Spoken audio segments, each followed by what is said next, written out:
Assalamu alaikum warahmatullahi wabarakatuh. This is Stanbury, and today we are going to talk about HACCP.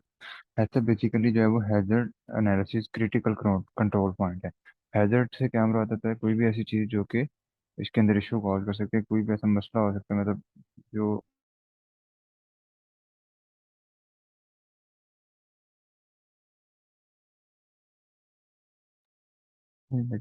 Hazard analysis क्या है कि hazard क्या है? कोई भी इशू या कोई भी ऐसी चीज़ जो कि प्रॉब्लम कॉज करती है ना। ठीक है। तो और उसके अलावा क्रिटिकल कंट्रोल पॉइंट क्या होता है कि ऐसा कोई भी पॉइंट किधर जा रहा है? ऊपर। अब बोतल भी पकड़ता लाए कोई बोतल वगैरह लेता है, कोई मर्जी लाए। मेरे जोगी है।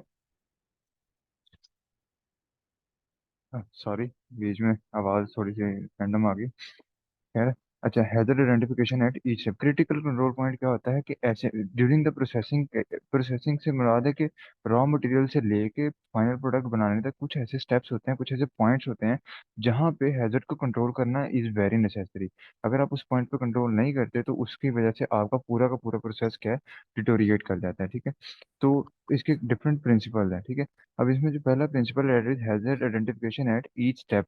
एक हर स्टेप पे, यानी कि जितने भी क्रिटिकल कंट्रोल पॉइंट है वहां पे हैजर्ड आइडेंटिफिकेशन होनी चाहिए।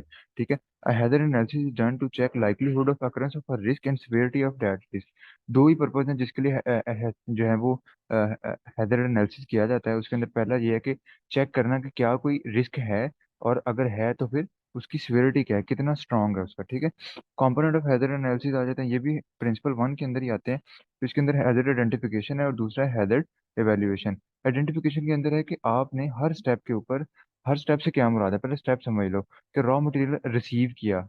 अगर आप एक ब्रेड की फैक्ट्री है तो आपने गंदम के दाने वगैरह रिसीव किए या आटा रिसीव किया, तो वो एक स्टेप है। ठीक है। उसके बाद उसको स्टोर किया, वो दूसरा स्टेप है। स्टोर करके निकाला, तीसरा स्टेप है। उसको बर्तन में डाला और बर्तन के आगे बाद उसके अंदर गूंदा उसको, या जो भी उसका किया, वो चौथा स्टेप है। तो there are multiple steps during a processing. हर स्टेप पे हैजर्ड जो उससे रिलेटेड हैजर्ड है उसको आपने चेक करना है। जैसे आप रिसीव करना है तो रिसीव करते हुए क्या हैजर्ड हो सकता है, कि हो सकता है कि उसके अंदर कंटामिनेशन हुई हो, बहुत सारी चीजें मिली हो। ठीक है। को पत्थर वगैरह मिला दिए गए हो वो जो आप रिसीव कर रहे हो मटीरियल, या उसके अंदर खास तौर पे जब एग्रीकल्चर कोई मटेरियल आता है तो उसके अंदर हो सकता है कुछ पेस्टिसाइड्स का कंटेंट एक नॉर्मल लेवल से हायर ज्यादा हुआ हो। तो उन चीज़ों को आपने कंसीडर करना होता है। तो हर स्टेप पे आप इस तरह इन चीज़ों को क्या करते हो, चेक करते हो। अच्छा, उसके बाद जो है हमारे पास आ जाता है मतलब इसके अंदर तीन तरह के हैजर्ड्स होते हैं basically, biological, chemical and physical. अब बायोलॉजिकल के अंदर क्या है कि कोई भी लाइव ऑर्गेनिज्म, जैसे कि pathogenic microbes and parasites, parasites हो गए, और पैथोजेनिक माइक्रोब्स को जो भी माइक्रोनियम में डिजीज कॉजिंग। केमिकल के अंदर जितने भी टॉक्सिन्स आ जाएंगे, नेचुरल टॉक्सिन्स भी। नेचुरल टॉक्सिन से क्या मुराद है कि ऐसी कई सारी चीजें जो कि नेचुरली प्रोड्यूस हो रही हैं। केमिकल्स हो सकते हैं जो कि इस्तेमाल किए जाते हैं। अगर आप रॉ मटेरियल ले रहे हो, किसी आपके लिए रॉ मटेरियल हुआ जिससे आप आगे चीज बनाओगे। Raw material can be anything. ठीक है। तो उसके ऊपर कोई केमिकल्स का स्प्रे हुआ हो, पेस्टिसाइड का स्प्रे हो, ड्रग रेजिड्यू होता है यूजुअली। जिस तरह अगर आप मीट वगैरह लेते हो तो उसके अंदर क्या होता है कि उनको क्योंकि टीके शेके लगाए होते हैं तो वो टीके का रेजिड्यूज होते हैं, तो उसको कहते हैं ड्रग रेजिड्यूज। ठीक है। Unapproved food additives and decompose food. और केमिकल्स जो एक हिस्टामाइन एक ऐसी चीज है जो कि यूजुअली ऐसा फूड जिसको जो कि डिकम्पोज हो जाता है, डिकम्पोज से मतलब खराब हुई हुई चीजें तकरीबन, तो उनके अंदर हिस्टामाइन का लेवल ज्यादा होता है। तो histamine is a chemical hazard. ठीक है। और फिजिकल के अंदर कोई मेटल ग्लास का उस चीज के अंदर मौजूद होना। हैजर्ड इवैल्यूएशन क्या होता है? Risk of occurrence of hazard and its ability to cause unacceptable risk to the consumer interest. अब उसके बाद अब आपने हैजर्ड आइडेंटिफाई कर लिया, उसके बाद एवेल्युएट करते हो कि एक तो इसकी अकरेंस कितनी है, मतलब इसका लेवल कितने, सॉरी, और ये कंज्यूमर के लिए किस हद तक नुकसानदेह हो सकता है। तो ये दोनों पॉइंट आपने कंसीडर करना है। तो ये एक तो इसका रिस्क ऑफ अकरेंस कितना है, कि इसमें कितने चांसेस है कि इसके अंदर रिस्क प्रेजेंट होगा ये, और दूसरा ये कि अगर है तो कितना नुकसान हो सकता है उससे कंज्यूमर को। सही हो गया। उसके बाद हमारे पास आ जाते हैं कंट्रोल मेजर्स। कंट्रोल मेजर तीनों के डिफरेंट हैं, तीनों के हिसाब से। ठीक है। जो बायोलॉजिकल हैजर्ड्स होते हैं उनके अंदर तीन तरह के हैं, basically bacteria, virus and parasites. अब बैक्टीरियल कंटेमिनेशन को खत्म करने के लिए आप controlling time, temperature and pH, heating और कुकिंग और कूलिंग और freezing, fermentation, adding preservative, controlling the source of hazard. ये सारे मेथड वो हैं जिनके जरिए आप बैक्टीरियल ग्रोथ को जो है वो रोक सकते हो। अब इसके अंदर है जैसे कि टाइम, टेम्परेचर या पीएच वगैरह है। अगर आप जो एक चीज पड़ी है उसको ज्यादा एक्सपोजर नहीं देते, उसको प्रॉपर टाइम रहते उसको जो है वो प्रॉपर मैनेज कर लेते हो, ठीक है, या उसका टेम्परेचर हाई या वेरी हाई उसको हीट करके रखते हो या फ्रीज करके रखते हो, वो चीज़, और पीएच को अगर आप एक out of the range of the bacterial growth रखते हो, तो उस तरह से आप इन चीज़ों को, बैक्टीरिया को ग्रो करने से रोक सकते हो, ठीक है। अब टेम्परेचर वाले पॉइंट के अंदर से ही आगे फर्दर ऑन बातें हैं जिसके अंदर हमारे पास हीटिंग आ जाती है, कूलिंग आ जाती है, ठीक है। हीटिंग या कुकिंग, गर्म करना, कूलिंग और फ्रीजिंग, ठंडा करना, ठीक है, जिससे आप बैक्टीरियल ग्रोथ को रोक सकते हो। उसके बाद आ जाता है फर्मेंटेशन, फर्मेंटेशन से भी रुक जाती है। एडिंग प्रिजर्वेटिव और साल्ट्स, आपको पता है अचार के अंदर जब नमक डाल दिया जाता है या प्रिजर्वेटिव डाल दिए जाते हैं जिससे उसके ऊपर ग्रोथ नहीं होती, ठीक है, वो, और controlling the source of hazard, या फिर ऐसी कोई भी चीज जहाँ से मतलब मेन, सबसे मेन, कि जहाँ से हैजर्ड इंटर कर रहा है उसी सोर्स को ही रोक दें, ठीक है। हैजर्ड जाहिर सी बात है इन्वायरमेंट से आ रहा है, तो आप इन्वायरमेंट को स्टेराइल कर दो, तो वहां से हैजर्ड आएगा ही नहीं, तो उसको मैनेज करना ही नहीं पड़ेगा, ठीक है। वायरल के लिए आप कुकिंग या हीट कर सकते हो, और पैरासाइट्स के लिए जो है, जो पैरासाइट्स होते हैं उसके अंदर inactivating them by heating, drying और freezing, controlling their intake by food, removal of parasites, ठीक है। अच्छा, इसके अंदर क्या है कि जो पैरासाइट्स होते हैं उसके अंदर आप हीटिंग, ड्राइंग और फ्रीजिंग के जरिए उसको इनएक्टिवेट कर सकते हो। Food, controlling their intake by food, के आप फूड के जरिए उनका इनटेक जो है वो आपके बॉडी के अंदर उसको कंट्रोल कर सकते हो। और रिमूवल ऑफ पैरासाइट्स, अगर आ गए हैं वो फूड के अंदर या आपके रिक्वायर्ड मटेरियल के अंदर वो प्रेजेंट हैं, तो उनको रिमूव कर दो, ठीक है। Chemical hazards, controlling their source of entry, their production during the process. Chemical hazard के अंदर क्या है कि आप, सबसे पहला टारगेट यही होता है कि केमिकल फूड के अंदर जाए ही ना, जाए कैसे ना, मतलब इसमें मल्टीपल केमिकल्स हो सकते हैं।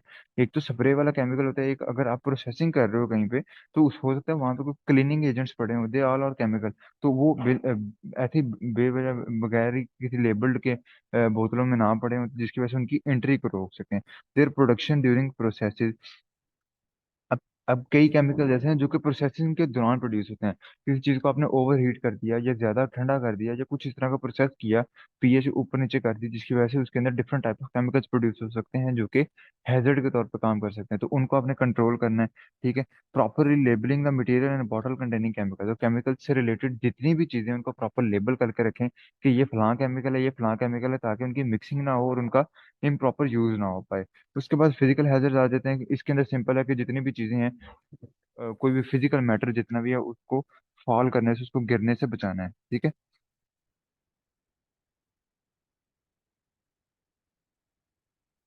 आगे हमारे पास आ जाते हैं CCP versus control point.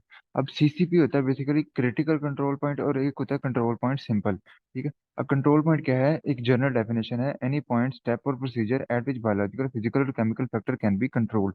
Processing के दौरान कोई भी ऐसा पॉइंट, कोई भी एक ऐसा स्टेप जहाँ पे आप उसको रोक सकते हो, बायोलॉजिकल किसी किस्म के, तमाम किस्म के हैजर्ड्स को जो है वो प्रिवेंट कर सकते हो, उसको कंट्रोल पॉइंट्स कहते हैं। Point where quality factor and non हैसब regulatory requirement can be control, यानी कि ऐसे तमाम के तमाम पॉइंट जहाँ पे हैशब से रिलेटेड नहीं, critical points, critical control point के अलावा वाले जो पॉइंट्स होते हैं, क्योंकि देखो एक क्रिटिकल कंट्रोल पॉइंट है, क्रिटिकल कंट्रोल पॉइंट की डेफिनेशन क्या है, एनी पॉइंट और step during a process that is essential to prevent और एलिमिनेट अ फूड सेफ्टी और to reduce it acceptable level. ये नेसेसरी पॉइंट है, ठीक है, ठीक है, दैट इज असेंशियल, ठीक है, यानी कि अगर इन पॉइंट्स पे ऐसे पॉइंट कुछ, अगर आप पूरी प्रोसेसिंग को मल्टीपल पॉइंट्स में डिवाइड कर दो, मल्टीपल सेक्शंस में, तो कुछ पॉइंट ऐसे होते हैं जहां पे आपको काम करना ही करना है, ठीक है, वहां पे आपको हैजर्ड की एनालिसिस करना ही करना है, हैजर्ड को खत्म करना ही करना है, ठीक है, तभी आपका प्रोसेस चल पाएगा, उसको आप कहते हैं क्रिटिकल कंट्रोल पॉइंट। और कुछ ऐसे पॉइंट होते हैं जहां पे आप कर लेंगे तो दैट विल बी बेटर, अगर नहीं करेंगे तो आपको अगले स्टेप में चांस मिल जाएगा, सही है, लगी समझ। तो क्रिटिकल कंट्रोल पॉइंट एक ऐसा पॉइंट है जहां से आगे आपको चांस नहीं मिलेगा दोबारा उस चीज को मैनेज करने का, सही है। तो इसलिए वो कहता है कि नॉन हैसब रेगुलेटरी पॉइंट, ऐसे तमाम पॉइंट जो क्रिटिकल कंट्रोल पॉइंट से रिलेटेड नहीं है, मतलब क्रिटिकल कंट्रोल पॉइंट के अलावा वाले जितने पॉइंट्स हैं उनको कंट्रोल पॉइंट कह दोगे, और जो मेन है, जो हाईएस्ट है, वो क्रिटिकल कंट्रोल पॉइंट कहेंगे, ठीक है। क्रिटिकल कंट्रोल पॉइंट्स के ऊपर जो है वो मजीद डिटेल है। अच्छा, इसके अंदर तीन तरह के क्रिटिकल कंट्रोल पॉइंट हो सकते हैं, एक होता है प्रिवेंट हैजर्ड, यानी कि हैजर्ड को होने से रोकना है, ठीक है। दूसरा है कि एलिमिनेट हैजर्ड, हैजर्ड हो गया उसको मुकम्मल तौर पे खत्म करना है। और तीसरा होता है कि ऐसा हैजर्ड जिसको आपने एक लेवल तक रिड्यूस करना है, मतलब वो रहे, उसका एक एक्सेस लेवल जो है वो बीमारी कॉज करता है, लेकिन अगर वो नॉर्मल है या विद इन द रेंज है तो वो एक्सेप्टेबल है, ठीक है। तो इसके ऊपर बात करते हैं। जैसे वो कहते हैं कि CCP point two prevent hazard, ऐसे पॉइंट, क्रिटिकल कंट्रोल पॉइंट जहाँ पे हैजर्ड को प्रिवेंट करना जरूरी है, यानी कि वहां से हैजर्ड, ऐसे पॉइंट हैं जहाँ से आप हैजर्ड को बीच में दाखिल प्रोसेसिंग लाइन में आने से रोक सकते हो। उसमें सबसे पहले रिसीविंग, कि जब आप मटेरियल को रिसीव कर रहे हो तभी चेक कर लो, ठीक है, कि उसके अंदर कोई पैथोजन वगैरह या कोई ड्रग रेजिड्यू तो मौजूद नहीं है। अगर नहीं मौजूद तो रिसीव कर लो, अगर नहीं, अगर मौजूद है तो उसको रिजेक्ट कर दो, ठीक है। तो इससे आप मुकम्मल तौर पर हैजर्ड को प्रिवेंट कर रहे हो। फॉर्मुलेशन और इंग्रेडिएंट एडिंग स्टेप, ठीक है। अब इसके अंदर क्या होता है कि जब आप कोई केमिकल बना रहे हो या कोई फॉर्मुलेशन बना रहे हो, फॉर्मुलेशन बना रहे हो, फर्ज कर लो आप कैंडी की फैक्ट्री है तो रंग बना रहे हो, दो तीन रंग मिक्स करके, या कोई फ्लेवर नया जनरेट कर रहे हो, या कोई इंग्रेडिएंट ऐड कर रहे हो, तो during that addition make sure कि आप उसको प्रॉपरली मैनेज कर रहे हैं, ठीक है। क्योंकि वो केमिकल है, उनके अंदर केमिकल हैं, तो अगर आपने किसी का लेवल ज्यादा रख दिया या कम रख दिया, या कोई एक्सपायर्ड इंग्रेडिएंट ऐड कर दिया, तो that will be termed as chemical ingredient hazard, ठीक है। Controlling pathogen growth in final product by adjusting, अब इसके अंदर दो पॉइंट उसने अलग से बताए हुए हैं, एक तो केमिकल हैजर्ड रोकना, और ठीक है, दूसरा क्या है कि पैथोजन ग्रोथ को रोकना फाइनल प्रोडक्ट के अंदर बाय एडजस्टिंग पीएच और एडिंग प्रिजर्वेटिव। अब प्रिजर्वेटिव्स क्या है? ये ऐसे पॉइंट है, मतलब कि प्रिजर्वेटिव इंग्रेडिएंट ना, जिसको आप ऐड करोगे, ठीक है, तो उसको आप ऐड करके पैथोजन को कंट्रोल भी कर सकते हो। स्टोरेज, रेफ्रिजरेशन एंड चिलिंग, अब तीनों ही जो है वो ऐसे पॉइंट है जहाँ पे चीज़ों को स्टोर किया जाता है, ठीक है। तो आपने उनको प्रॉपरली स्टोर करना है ताकि वहाँ पे प्रिवेंट, जो ग्रोथ है वो, पैथोजन है वो, उसकी ग्रोथ प्रिवेंशन की जा सके, ठीक है। तो ये वो पॉइंट है जहाँ ये तीन चार पॉइंट ऐसे हैं जिनके जरिए आप उनको, पैथोजन को, हैजर्ड को प्रिवेंट कर सकते हो। उसके बाद कुछ ऐसे आते हैं जो जहाँ पे अपने हैजर्ड को एलिमिनेट करना है, आ गया है लेकिन उसको खत्म करना है, ठीक है। उनमें हमारे पास आ जाता है, आपको मैसेजेस शो हो रहे हैं मेरे? मैं ये सोच रहा हूँ, मुझे जरा मैसेज में बताना चैट बॉक्स में कि ये जो मैसेज साइड पे नोटिफिकेशन वगैरह आप लोगों को शो होते हैं, क्योंकि ये फिर रिकॉर्डिंग में आ जाएंगे, फिर ऐसे बैड इम्पैक्ट पड़ता है, ठीक है। कोई भी मैसेज में बता दें तब तक हम कंटिन्यू करते हैं। Eliminate hazard, cooking to kill pathogens, metal detector to remove metal fragment by eliminating the contaminated product. अगर पैथोजेंस को खत्म करना है तो आपको कुकिंग करना पड़ेगी मेटल डिटेक्टर के केस में, टू रिमूव मेटल फ्रेगमेंट्स के, अगर कोई हार्ड चीज आ गई है या कोई मेटल रिलेटेड चीज आ रही है, तो उस चीज को फिर आप कंसिडर कर लेते हो कि मतलब उसमें में आप कुकिंग करके उसको खत्म कर सकते हो।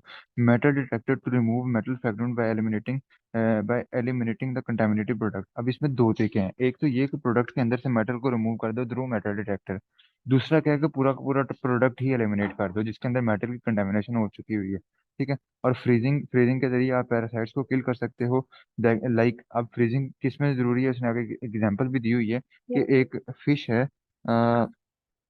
एक फिश है जिसके अंदर आप, जिसको अंदर ना एक पैरासाइट होता है, एनिस्केसिस, अनिसा, सॉरी अनिसा किस, अनिसा, ठीक है। तो वो वाली एक फिश है जो कि वो, सॉरी, एक पैरासाइट है जो कि फिश के अंदर होता है। अब यूजुअली वो क्या करते हैं, वो रॉ या अनकुक्ड, अंडर कुक्ड फिश को कंज्यूम करते हैं, ठीक है, ये वाली फिश। तो आप, दैट इज कंज्यूम्ड रॉ, ऐसी फिश है जो कि रॉ कंज्यूम की जाती है, अब उसको कुक नहीं करना उन्होंने, तो इसलिए जब वो रॉ खाएंगे तो उसमें फिर इश्यू होता है कि वो क्या कर सकते हैं, उनके अंदर एनिस्कासिस, एनिस्का, सॉरी अनीसा की पैरासाइट जो है वो मौजूद हो सकता है। तो इस केस में फिर उसको कैसे प्रिवेंट किया जाता है? By freezing. जब उसको फ्रीज कर लेते हैं तो फ्रीज करने की वजह से चीजें जो है वो ज्यादा बेहतर स्टेबल रह जाती हैं, और विदाउट कुकिंग वो उसको प्रिवेंट कर लेते हैं। उसके बाद आ जाता है CC point to reduce hazard to acceptable level. कुछ केसेस में हम ना तो उसको प्रिवेंट कर सकते हैं, ना ही उसको मुकम्मल एलिमिनेट कर सकते हैं, लेकिन हम उसको एक एक्सेप्टेबल लेवल तक डाउन कर सकते हैं। Manual sorting and automatic collector, limiting the foreign object. अब इसके अंदर क्या है कि आप मैनुअली अगर आप हाथों से ऐसे खड़े होके चीजें देख रहे हो कि कोई ऐसे एरी गैरी शायद तो नहीं पड़ी, कोई रैंडम चीज तो नहीं पड़ी हुई हमारे पूरे मटेरियल के अंदर, तो आप उसको मैनुअली सॉर्ट कर लेते हो, ठीक है। अब इसमें क्या होगा कि अ, आपको मैनुअल नजर आएगा, जिस तरह अक्सर क्या करती होती थी माएं, गंदम को वो छानना देखा होगा आपने, वैसे हवा में उछालती हैं वो, फिर उछालते हैं फिर, अब उससे 100% वो जो दाने, दानों के अलावा जो बाकी फजूलियात होती हैं वो, मतलब 100% नहीं निकलती, वो एक एक्सेप्टेबल लेवल तक आ जाती हैं, इतनी कम कर देते हैं कि नजर ना आए, होती हैं ठीक है, तो इसको कहते हैं कि एक्सेप्टेबल लेवल की नजर नहीं आई। ठीक है। Obtaining raw material biological chemical hazard can be reduce by taking shellfish from approve water. अच्छा, इसके अंदर क्या होता है कि मतलब आप जब रॉ मटेरियल ले रहे हो तो वो भी एक किसी पॉइंट है टू रिड्यूस एक्सेप्टेबल लेवल के, आप एक ऐसे बंदे से ले लो जहाँ पे रिस्क कम है। मतलब कंटेमिनेशन होनी होनी है, लाजमी है कंटेमिनेशन होगी। जैसे वो कहते हैं कि अगर आपने फिश की आपने अगर कंजम्पशन करनी है, सॉरी कंजम्पशन कह रहा हूँ, अगर फिश फिश आपने बाय करनी है तो आप उसके अंदर सिंपली क्या करो कि मतलब ऐसे बंदे से ले लो जहाँ पे रिस्क कम है, ठीक है, जहाँ पे कंटेमिनेशन कम है। ठीक। तो उस तरह से आप कंटेमिनेशन को एक एक्सेप्ट या हैजर्ड को एक एक्सेप्टेबल लेवल तक आप रख सकते हो। ठीक है। अच्छा, उसके बाद आ जाते हैं मल्टीपल सीसीपी एंड हैजर्ड। अब कोई कहते हैं, यहाँ पे कहते हैं कि कुछ एक सीसीपी कई सारे हैजर्ड को भी कंट्रोल कर सकता है, और एक कंडीशन ये भी होती है कि एक ही हैजर्ड को कंट्रोल करने के लिए मल्टीपल सीसीपी रिक्वायर्ड है। जैसे वो कहते हैं कि रेफ्रिजरेशन है अगर, तो ये बहुत सारे, एक तो पैथोजन की ग्रोथ को भी रोक देगा और हिस्टामाइन की प्रोडक्शन को भी रोक देगा। तो इसने क्या किया, दो हैजर्ड को, ये एक ऐसा सीसीपी है जिसने दो हैजर्ड को कंट्रोल किया। और एक कई बार कहते हैं कि अगर एक और कंडीशन देता है जिसमें कहते हैं कि एक ही हैजर्ड को कंट्रोल करने के लिए मल्टीपल सीसीपी रिक्वायर्ड हो सकते हैं। जैसे कि वो कहता है कि पैथोजन की ग्रोथ को रोकना है अगर आपने एक पैथोजन की, तो आपको कुकिंग भी करनी पड़ती है और पैटी फॉर्मिंग स्टेप, तो दो सीसीपी हैं एक हैजर्ड को कंट्रोल करने के लिए। इसी तरह ऊपर क्या था, एक सीसीपी था दो हैजर्ड को कंट्रोल करने के लिए। CCP are product and process specific, हर प्रोसेस का हर प्रोडक्ट का स्पेसिफिक सीसीपी होगा कि ये प्रोडक्ट है और ये प्रोसेस है तो उसके अपने क्रिटिकल कंट्रोल पॉइंट्स होंगे। कोई और प्रोडक्ट चेंज हो गया या प्रोसेस चेंज हो गया तो उसके अपने कंट्रोल पॉइंट होंगे। नीचे उसने डिफरेंट लिस्ट की हुई है कि ये सारी चीजें जिनके ऊपर सीसीपी डिपेंड करती है कि कौन कौन से पॉइंट सीसीपी के तौर पे हो सकते हैं। ये हमारा था प्रिंसिपल वन। प्रिंसिपल टू के ऊपर आते हैं, तो प्रिंसिपल टू है सीसीपी डिसीजन ट्री। आपने डिसाइड करना है कि ये जो whether whether the point is actually CCP और नॉट, कि ये जो एक कंट्रोल पॉइंट आपने आइडेंटिफाई कर लिए, अब उनमें से आपने सीसीपी आइडेंटिफाई करना होता है। Does a control measure exist at this step or subsequent step in the process flow for the identified hazard? अब इसके लिए आप एक फर्दर सीरीज ऑफ क्वेश्चंस पूछते हो to determine specific point is CCP और नॉट। एक भी किसी भी पॉइंट को प्रोसेसिंग के दौरान आप सीसीपी डिक्लेयर करने के लिए ये क्वेश्चंस पूछते हो। Does the control measure exist at this step or subsequent step in the process flow for the identified hazard? कि जो हैजर्ड आइडेंटिफाई हो गया है, तो क्या इस पॉइंट पे इसको कंट्रोल किया जा सकता है, और अगर इस पे नहीं किया जाता तो इससे आगे किसी पॉइंट पे इसको कंट्रोल किया जा सकता है। ठीक है। अब इससे क्या होगा कि अगर तो वो आगे अगले पॉइंट पे कंट्रोल किया नहीं जा सकता, तो इसका मतलब ये है कि यही वो पॉइंट है जो कि क्रिटिकल है। इससे आगे अगर वो हैजर्ड चला गया तो आगे कंट्रोल नहीं होगा। लेकिन अगर आगे किया जा सकता है तो फिर there may be some other chances. ठीक है।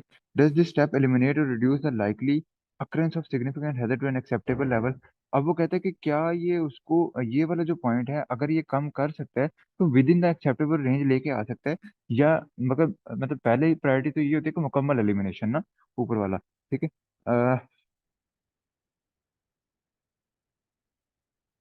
अच्छा, उसके बाद क्या आ जाता है कि मतलब वो स्टेप क्या होता है कि क्या ये एक्सेप्टेबल लेवल के अंदर लेके आ सकते हैं, उसके बाद फर्दर ऑन कोई स्टेप आ जाए जो उसको मुकम्मल खत्म कर दे। ठीक है, तो ये सेकंड क्वेश्चन होता है। Could contamination with an identified hazard increase to unacceptable level? तीसरा क्वेश्चन आपने ये पूछना होता है कि अगर यहाँ से कंटामिनेटेड पोर्शन या वो जो एक हैजर्ड है वो गुजर गया और उसको रोका ना गया, तो क्या वो अनएक्सेप्टेबल लेवल तक इंक्रीज हो सकता है?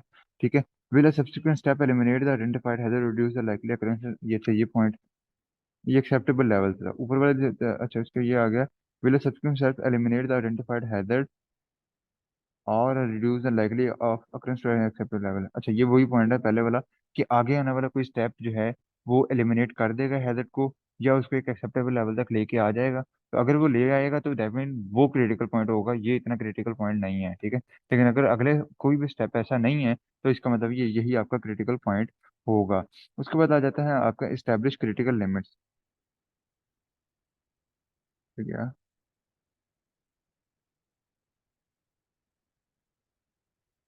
अच्छा, इसके अंदर क्या आता है, क्रिटिकल लिमिट इज मैक्सिमम और minimum value to which a biological chemical physical parameter must be control at a CCP to prevent eliminate to reduce to an acceptable level the occurrence of food safety hazard.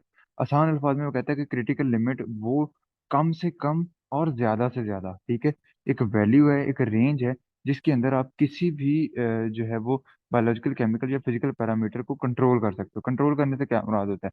Parameter, यहाँ पे hazard नहीं लिखा। मतलब वो कहता है कि different parameter होते हैं ना, कि टेम्परेचर है, ठीक है, या एक बायोलॉजिकल में देखोगे तो बैक्टीरियल ग्रोथ वहाँ पे है। तो क्रिटिकल लिमिट क्या है कि विद इन दिस लिमिट, आप अगर आप उसको रखते हो, सारी कंडीशंस को, सारे पैरामीटर को, फिजिकल, केमिकल और बायोलॉजिकल तीनों पैरामीटर्स को एक विद इन द रेंज रखते हो, इतनी रेंज कि कम से कम और ज्यादा से ज्यादा, मतलब कि एक रेंज है कि जिसके अंदर किसी किस्म का कोई हैजर्ड नहीं अकर हो सकता, ठीक है। मतलब कि एक नॉर्मल रेंज जिसे हम कहते हैं, कि अगर उससे कम गए, उस रेंज से लोअर साइड पे, तो भी हैजर्ड अकर हो जाएगा, और अगर उससे हायर साइड पे जाते हो उन लेवल से, तो भी हैजर्ड अकर हो जाएगा।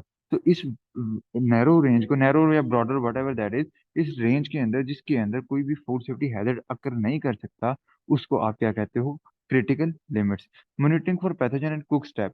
ऑप्शन वन, अच्छा, पैथोजन, अगर कुकिंग के स्टेप के दौरान अगर आप पैथोजन को मॉनिटर करना चाहते हो, तो उसका फर्दर डिफरेंट ऑप्शन है, डिफरेंट तरीके कार हैं, आप कोई भी एक चूज कर सकते हो। मॉनिटरिंग फॉर पैथोजन, अगर आप पैथोजन की मॉनिटरिंग करना चाहते हो, तो आप no pathogen detected, critical limit क्या होगी उसकी, कि कोई पैथोजन डिटेक्ट नहीं हुआ, ठीक है। तो फर्स्ट कंडीशन इज दैट कि मॉनिटरिंग फॉर पैथोजेंस, के पैथोजन को आपने डिटेक्ट किया, दैट इज द ऑप्शन, ठीक है। अब उसमें हैजर्ड क्या है, कि आपने चेक करना था कि पैथोजन जो है वो प्रेजेंट है या नहीं है। और सीसीपी क्या है? Fryer control point, critical control point क्या है, कि ड्यूरिंग द प्रोसेसिंग जो फ्रायर वाला पॉइंट है, that is the critical control point, कि उस पॉइंट पे आप चेकिंग कर रहे हो। तो क्रिटिकल लिमिट पहली ऑप्शन की क्या है, कि पैथोजन का वहां पे मौजूद होना नहीं चाहिए। No pathogen detected, critical limit है। और नोट्स क्या है? Not typically recommended due to, अच्छा, ये नोट्स वाला पॉइंट बेशक ना करो, लेकिन एक एक्स्ट्रा चीज है, ठीक है। इसकी एक्यूरेसी और प्रैक्टिकलिटी कम है इस स्टेप की, कि आप मॉनिटरिंग जब पैथोजन की कर सकते हो या नहीं, ठीक है। दूसरी ऑप्शन है मॉनिटरिंग इंटरनल टेम्परेचर। हैजर्ड और सीसीपी सेम है। A minimum internal temperature of 150 degree Fahrenheit for 1 minute, ठीक है। तो इसमें उसने मिनिमम टेम्परेचर रेंज दिया है कि कम से कम टेम्परेचर 150 फ़ारेनहाइट होना चाहिए। इससे कम, इससे ज्यादा जो है ना, मतलब इतना कम से कम इतना टेम्परेचर तो होना चाहिए, 150 मिनिमम होना चाहिए टेम्परेचर, सही है। इससे लोअर होगा तो फिर चीज़ें खराब हो जाएंगी। अच्छा, उसके बाद आ जाता है प्रोवाइड डायरेक्ट, ये एंड वाले नोट्स वाला पॉइंट रहने तो, ये आई डोंट थिंक सो आपके स्लाइड्स के अंदर है, ये एक्स्ट्रा इन्फॉर्मेशन है। Monitoring factor that affect internal temperature, और उसके अलावा मतलब एक तो डायरेक्टली इंटरनल टेम्परेचर को डिटेक्ट कर लेना, तीसरी ऑप्शन क्या है, कि आप डिफरेंट फैक्टर्स को डिटेक्ट कर लो, या उसको मॉनिटर करो, चेकआउट करो, जो कि इंटरनल टेम्परेचर को डिटेक्ट कर सकते हैं। जैसे कि कहता है कि minimum fryer oil temperature of 350 degree Fahrenheit, maximum pastry thickness of 1/4 inch, ठीक है। Minimum cook time in oil of 1 minute, के ये उसने मिनिमम लेवल्स दे दिए, मिनिमम और मैक्सिमम, कि अगर आप चाहते हैं कि पैथोजन ग्रो ना करे, तो फ्रायर का ऑयल टेम्परेचर जो है वो 350 होना चाहिए, पैटी की मैक्सिमम थिकनेस 1/4 इंच होनी चाहिए, और मिनिमम कुक टाइम जो है वो 1 मिनट होना, कम से कम 1 मिनट के लिए पकाना चाहिए। तब आप जाके जो है, उसकी सेकंड कंडीशन जो है, कि internal temperature of 150 degree Fahrenheit for 1 minute उसको अचीव करते हो, जिसकी वजह से पैथोजन की ग्रोथ जो है वो रुक जाती है, ठीक है। उसके बाद आ जाती है operating limits. A narrow criterion than critical limit, it is used when operator reduce the risk of deviation. अच्छा, अब जो क्रिटिकल, सॉरी, जो हमारी क्रिटिकल लिमिट है, वो एक थोड़ी सी मोटी टर्म है। मोटी टर्म से क्या मतलब है? जैसे एक रेंज दी गई ना, कि अगर 10 से नीचे 9.9 पे भी आ गया ना बंदा, मैं मिसाल देता हूँ, 10 से नीचे 9.9 वैल्यू भी आ गई, तो इसका मतलब है आप खत्म है, ठीक है। और 20 से ऊपर 20 या एक भी आ गई तो भी आप खत्म है, ठीक है। तो इसको कहते हैं क्रिटिकल लिमिट, कि इससे तो आप डेविएट कर ही नहीं सकते, ठीक है। लेकिन ऑपरेटिंग लिमिट क्या है? ये बेसिकली उससे एक नैरो टर्म होती है, ठीक है। अब इसके अंदर क्या होता है, कि मतलब ये विद इन क्रिटिकल लिमिट आती है, कि इनके दरमियान में, जिस तरह अब रेंज क्या दे दूंगा मैं, ऑपरेटिंग लिमिट क्या दे दूंगा, 13 से 17, ठीक है। तो इसका मतलब है कि 13 से लेके 17 तक अगर वो काम करेगा, तो that the work will be perfect. लेकिन अगर वो 13 से कुछ कम, एक दो रेंज नीचे आ गया, तो इसका मतलब है कि वो रिस्क पे है, लेकिन वो मुकम्मल खत्म नहीं हुआ, क्रिटिकल पॉइंट से नीचे नहीं गया, ठीक है, क्रिटिकल लिमिट से आउट नहीं गया, ठीक है। इसी तरह अगर वो 17 से थोड़ा सा ऊपर चला गया, then still he is not above critical limit. तो ये जो चीजें हैं, ये ऑपरेटिंग लिमिट क्या होता है, कि ये बेस्ट, एक परफेक्ट जो है ना, एक क्राइटेरिया होता है। अच्छा, इसके अंदर वो कहता है कि फॉर क्वालिटी रीजन, क्वालिटी अच्छी हो जाती है डेफिनेटली अगर आप स्टैंडर्ड्स में रहोगे, तो avoid exceeding a critical limit to account for normal variability. और अगर वो कहता है कि एक तो ये आपको एक्सीड करने से बचाता है, कि आप क्रिटिकल लिमिट से बाहर ना निकल जाओ, लोअर साइड से भी, हायर साइड से भी। और दूसरा तीसरा पॉइंट क्या कहता है, अकाउंट फॉर नॉर्मल वेरिएबिलिटी, कि अगर थोड़ा बहुत वेरिएबिलिटी आ जाए, थोड़ा बहुत वैल्यू ऊपर नीचे हो भी जाए, तो still that will be in normal range of critical limit. सही हो गया। Processor GMS adjustment and action, अगर आप कोई भी ऑपरेटिंग लिमिट से बाहर निकल गई है वैल्यू, तो उसको एडजस्ट करना है, उसको वापस ऑपरेटिंग लिमिट में लेके आना। ऑपरेटिंग लिमिट है, क्रिटिकल लिमिट नहीं है। ठीक है, तो उसको आप कहते हो कि ये प्रोसेसर एडजस्टमेंट है। अच्छा, एस्टेब्लिशमेंट ऑफ क्रिटिकल लिमिट, ये उसने डिफरेंट दी हुई है। कुकर के लिए वेट वगैरह के लिए क्या होनी चाहिए, कि कुकर के लिए जो है cook eight above 212 degree Fahrenheit for above 3 minute, ये क्रिटिकल लिमिट है। 212 डिग्री फ़ारेनहाइट से अबव टेम्परेचर पे 3 मिनट के लिए आपने पकाना है, तो that is the critical limit. Way pack and label, अब जो लेबलिंग है इसके लिए क्रिटिकल लिमिट क्या है, कि जितने भी प्रोडक्ट हैं, या ऐसे जितने भी चीजें हैं जिनके अंदर सल्फाइटिंग एजेंट मौजूद है, तो आपने उसके ऊपर लेबल करना है। That is the critical limit. अगर आप लेबल नहीं करेंगे, तो इसका मतलब है कि आपने क्रिटिकल लिमिट को क्रॉस किया है। प्रिंसिपल नंबर 4 है स्टैब्लिश सीसीपी मॉनिटरिंग प्रोसीजर्स, के जो सीसीपी हैं, अब control point, critical control point क्या है, कि आपने पॉइंट जस्टिफाई कर लिया कि ये पॉइंट है, ये पॉइंट है, ये पॉइंट है। अब उन पॉइंट को असेस कैसे करना है, उनको मॉनिटर कैसे करना है, उनके भी तरीकेकार होते हैं। तो आपको प्रिंसिपल नंबर 4 कहता है कि उन तरीकेकार को बताना, कि अब कौन कौन सा तरीकाकार जो है यहाँ पे फॉलो होना है। It is use to assess data CCP is under control और नॉट। आप किसी भी पॉइंट पे सीसीपी को अगर आपने असेस करना है कि ये विद इन कंट्रोल है या नहीं, उसको आपने चेकआउट करना है।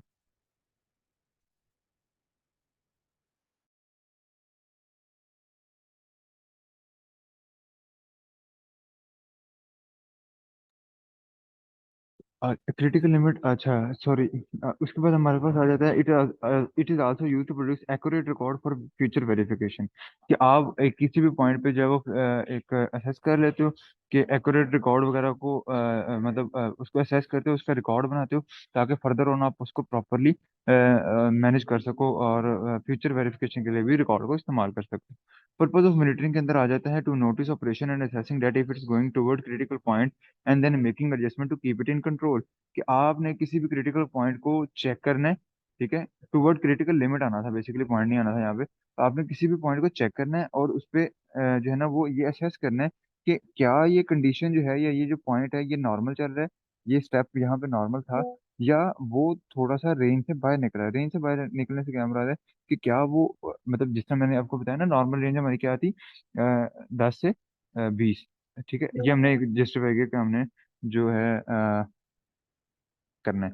तो इसके बाद जो है वो हमारे पास क्या आ जाता है, आ, यार, हाँ, है। तो इसके अंदर क्या आता है कि आपका आप चेक करते हो कि क्या अगर प्रोसेसर है तो उसकी परफेक्ट कंडीशन क्या होनी थी, 14 15 16। 14 15 16 पे काम ठीक कर रहा था, 10 और 20 जो है उसके क्रिटिकल इवेंट थे।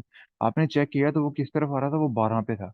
12 पे, मतलब हम रैंडम एक सोच रहे हैं, तो वो 12 पे था। इसका मतलब यह है कि वो क्रिटिकल लिमिट की तरफ जा रहा है।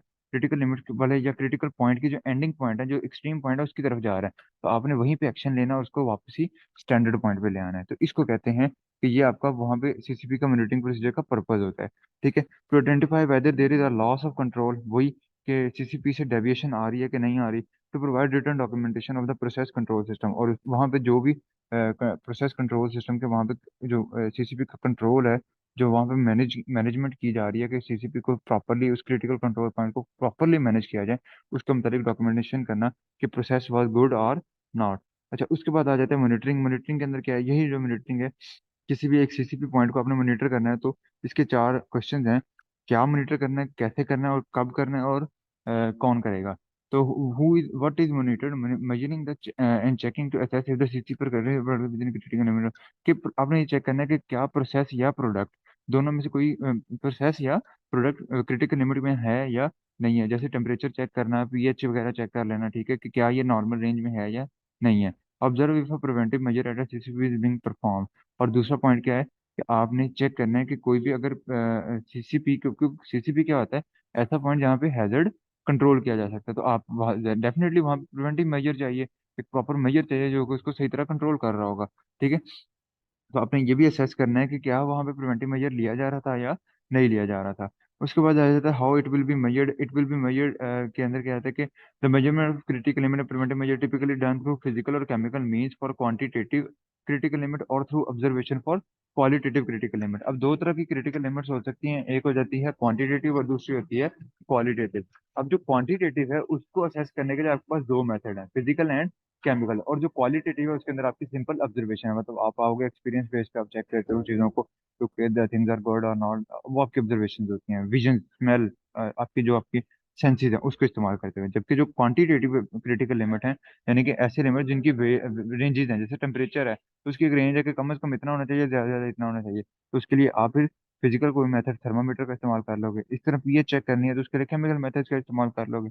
ठीक है, the monitoring process must be real time and accurate, और ये एक्यूरेट होना चाहिए। अब डिफरेंट मेजरमेंट के मेथड हैं, जैसे फिजिकल और केमिकल के अंदर उसने रीजंस दी हुई हैं, मतलब कौन कौन सी चीजें आप चेक कर सकते हो फिजिकल और केमिकल मेजरमेंट्स में, जिसमें टाइम है, टेम्परेचर, वाटर एक्टिविटी, ये सारी लिखी हुई है, आप इसको पढ़ लेना। और इसके लिए आगे इंस्ट्रूमेंट कौन कौन सा चाहिए वो भी लिखा हुआ है। ऑब्जर्वेशन के अंदर है कि आप विजुअली असेस करते हो चीजों को न्यूमेरिकल वैल्यूज पे रिलाई किए बगैर। जनरली यू यू सी कि अगर आप देखते हो कि इसका कलर येलोइश होना चाहिए, लेकिन जो चीज जो प्रोसेस चल रही है वो रेडिश कलर की है, तो that mean the things are not good. ठीक है, मॉनिटरिंग रिक्वायरमेंट के अंदर कहते हैं कि ये रैपिड रिजल्ट होने चाहिए। ऐसा नहीं है कि आपने आज मॉनिटरिंग, आज आपने सैंपल लिया और 6 दिन बाद उसका रिजल्ट आ रहा है। ठीक है, तो all of the monitoring should be rapid and quick. ठीक है, microbiological testing is often less effective, और माइक्रोबायोलॉजिकल टेस्टिंग जो है वो यूजुअली लेस इफेक्टिव होती है, क्योंकि the results are not quick. वो फॉरन रिजल्ट नहीं आते कि इसके अंदर माइक्रोबायोलॉजिकल प्रेजेंस है या नहीं है, तो वो यूजुअली जो है वो लेस इफेक्टिव होते हैं। ठीक है, दूसरा आ जाता है व्हेन, कब कितनी बार करनी है, तो उसके दो तरीके कार हैं, एक होती है कॉन्टिन्यूस मॉनिटरिंग जो कि प्रेफर्ड होती है, और एक होती है अनकॉन्टिन्यूस या नॉन कॉन्टिन्यूस मॉनिटरिंग जो कि तब इस्तेमाल की जाती है जब कॉन्टिन्यूस मॉनिटरिंग मौजूद ना हो। तो कॉन्टिन्यूस के अंदर कहता है कि method include temperature recording chart, metal detector and dud unnecessary thing detector, कि वो जिस तरह मतलब एक रेल चल रही है उसके ऊपर बिस्किट्स पड़े हैं, अब डिटेक्टर लगे हुए हैं। ठीक है, तो वो कॉन्टिन्यूस उसको पूरे प्रोसेस को डिटेक्ट करी जा रहे हैं, तो उसके अंदर मेटल तो नहीं है, तो वो मेटल मैग्नेट लगा हुआ है, जैसे ही कोई मेटल आएगा वो उसको खींच के अपनी तरफ कर लेगा। इसी तरह रिकॉर्डिंग टेम्परेचर रिकॉर्डिंग चार्ट्स हैं, ऐसे एक स्क्रीन लगी हुई है जो कि कॉन्टिन्यूस टेम्परेचर को जो वो मेजर कर रही है कि क्या इसके अंदर कोई फ्लक्चुएशन तो नहीं आ रही। ठीक है, इसको कहते हैं कंटिन्यूस मॉनिटरिंग। और इसके अलावा जो है वो नॉन कंटिन्यूस मॉनिटरिंग के अंदर कहता है कि फ्रीक्वेंसी डिपेंड अपॉन द। अब इसके अंदर नॉन कंटिन्यूस के अंदर क्या होगा कि एक बंदा आता है, एक थर्मामीटर लेके आया और आके चेक कर गया कि टेम्परेचर ठीक है या नहीं है। ठीक है, कंटिन्यूस मेजरमेंट नहीं हो रही, कंटिन्यूस ग्राफ नहीं बन रहे। ठीक है, मेटल डिटेक्टर है, एक बंदा आता है थोड़ी देर बाद आके हमें थोड़ा बहुत बीच बीच में से कहीं ना कहीं से असेस करके साइड पे हो जाता है, क्योंकि कोई चीज़ वैसे आ तो नहीं रही। ठीक है, तो इसको कहते हैं नॉन कंटिन्यूस मॉनिटरिंग।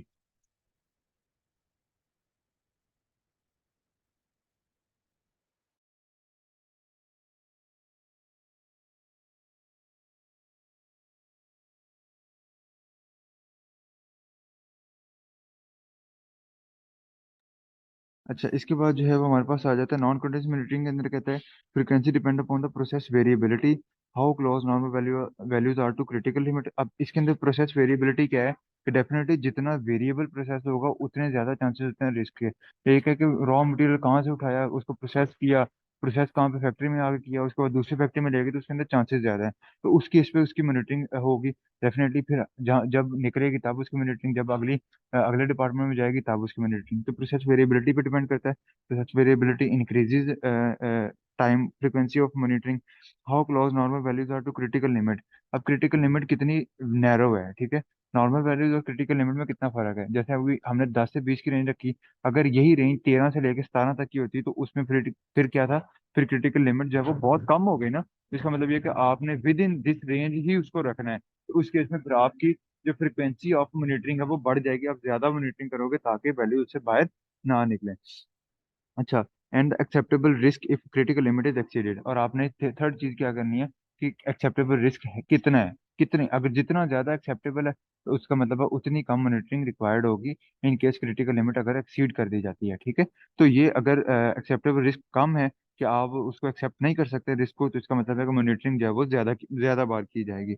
इसके अंदर जो है वो periodic temperature checks on breeding line, daily check for properly ice fish, कि अब आइस फिश या फिश मछली को बर्फ लगाई हुई है तो आप कंटिन्यू उसको चेक नहीं करते, एक दिन बाद चेक कर लेते हो कि क्या चीजें ठीक हैं या नहीं है, occasional sensory examination for decomposition in histamine forming seafood. कई सी फूड समुद्री खाने ऐसे होते हैं जिनके अंदर हिस्टामाइन की प्रोडक्शन होती है, अगर वो डिटोरिएट हो रहे हैं तो आप कॉन्टिन्यूसली चेक नहीं कर रहे उसको कि हिस्टामाइन है या नहीं है इसके अंदर। आप एक पीरियड के बाद, एक टाइम के बाद चेक कर लेते हो कि इसके अंदर हिस्टामाइन का क्या लेवल है और क्या वो विद इन द रेंज है या नहीं है।